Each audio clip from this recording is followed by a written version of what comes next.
On the morning of September 12, 2014, a 3-year-old boy named William Tyrrell vanished from the small rural town of Kendal, Australia. He was playing outside in a quiet neighborhood, and then he was gone. No scream. No trace. No explanation. This case became one of the largest missing child investigations in Australian history, yet to this day, there are no answers. William was staying at his foster grandmother's home, a one-story house surrounded by thick bushland. The morning felt normal, breakfast, warm weather, family around. William ran outside to play. His foster mother followed him, listening as he made playful roaring sounds. He was wearing a Spider-Man costume. And then, in the span of 5 minutes, he disappeared. There were no signs of a struggle. No broken branches. No footprints running into the woods. Just silence. The family searched the yard first, calling his name, expecting to hear laughter. But nothing answered. Neighbors joined in. Then local police. Search parties spread through the forest, yelling his name for hours. Dogs were brought in. Helicopters scanned from above. Still, nothing. Not a shoe.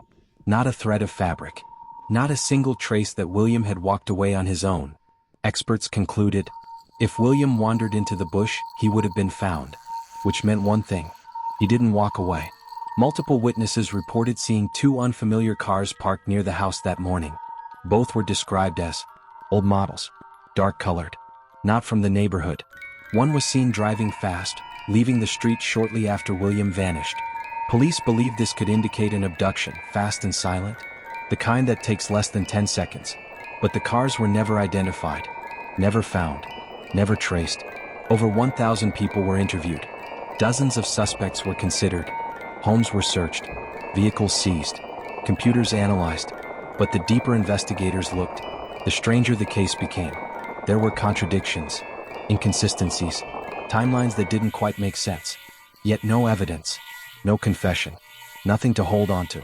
The more time passed, the more it seemed William had simply vanished into thin air. Australia didn't forget William.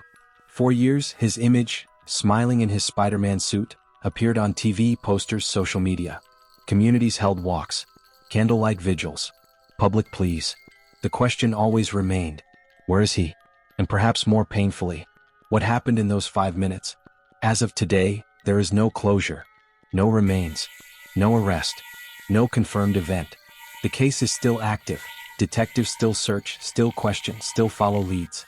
But for William's family, every day is the same haunting silence.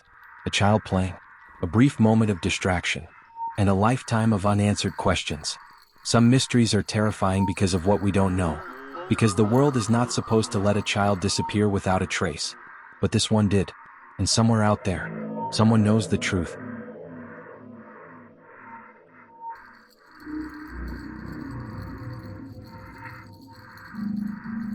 In the early 1980s, a quiet California suburb became the center of one of the most disturbing and controversial child abuse investigations in American history.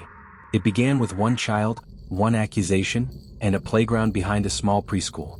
But what followed was mass hysteria, media frenzy, ruined lives, and unanswered questions that still haunt investigators, psychologists, and families today.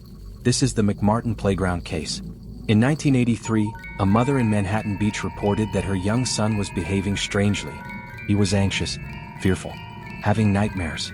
When asked, he said something that would ignite a national firestorm. Bad things happened in the school. The school was McMartin Preschool, a well-respected daycare operating for decades. The mother reported the claim to police. At first it seemed isolated, until another child said the same thing. Then another, and another. Over the next 2 years, hundreds of children were interviewed by child psychologists. But the interviews were different from standard procedure. The children were encouraged to remember, asked leading questions, rewarded for giving dramatic answers. And soon their stories grew darker. They spoke of secret rooms beneath the playground, tunnels, strange games, late-night rituals, adults wearing masks. Some claimed they were taken underground, moved in cars, and brought back before sunrise. The police dug under the school. They found nothing. Yet the stories continued. Teachers and staff members were arrested, including Raymond Buckey, the son of the school's administrator. The media exploded with headlines. Satanic rituals in local preschool.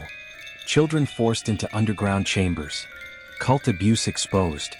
But there was no physical evidence, no photographs, no medical confirmation, no bodies, no tunnels found during initial searches. Yet the public had already chosen a side: guilt. The accused were held for years awaiting trial.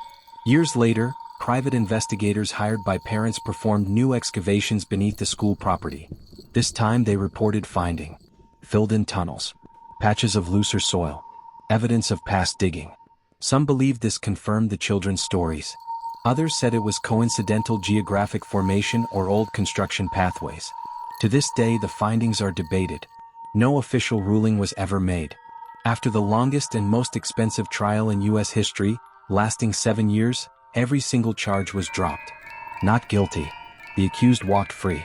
But the damage was done. Reputations destroyed. Families torn apart. Children left emotionally confused and scarred.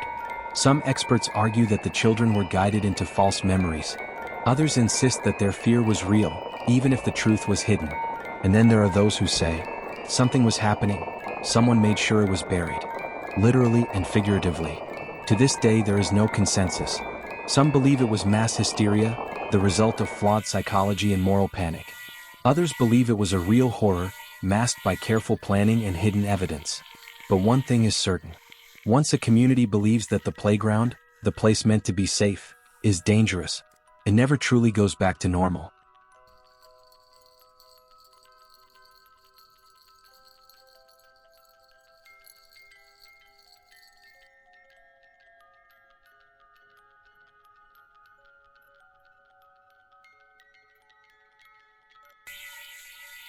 On a cold December afternoon in 1998, a family drove into the snow-covered forests of Klamath County, Oregon, searching for the perfect Christmas tree.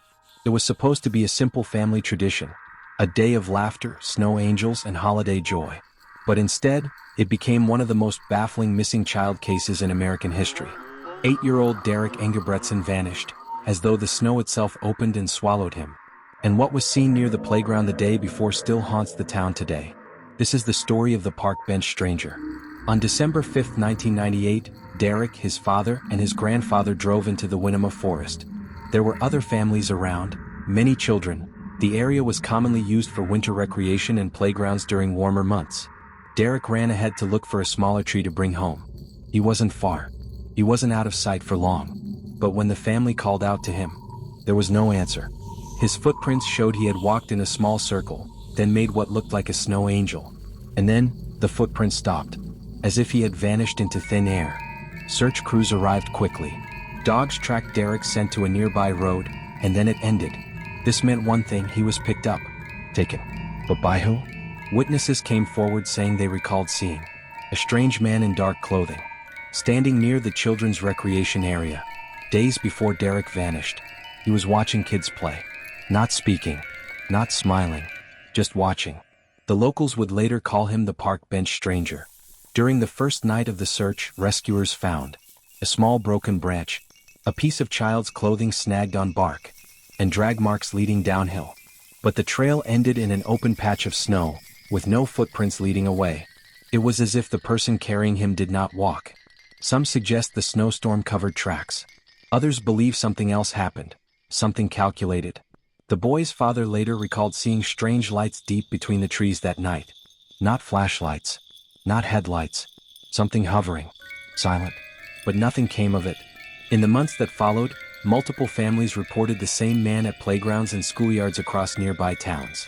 Always alone, always silent. One child described him as the man who smiles without teeth. Police sketches were made, but were never publicly released until years later. Even then, no one was identified. To this day, no suspect has ever been arrested. Derrick's case remains open decades later. No body, no evidence, no confession. Just a family's grief and a chilling pattern.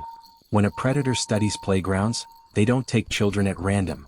They wait, they watch, they learn routines, until the moment is perfect. And in the silent snowfall of that December afternoon, the perfect moment came. This case is not folklore, not rumor, not exaggeration. It is real, documented, investigated, and unsolved. Somewhere, someone knows what happened, but the forest keeps its secrets. If you survived this story, prove it. Hit the like button and comment how you feel. Don't forget to subscribe to help us keep creating trembling stories for you.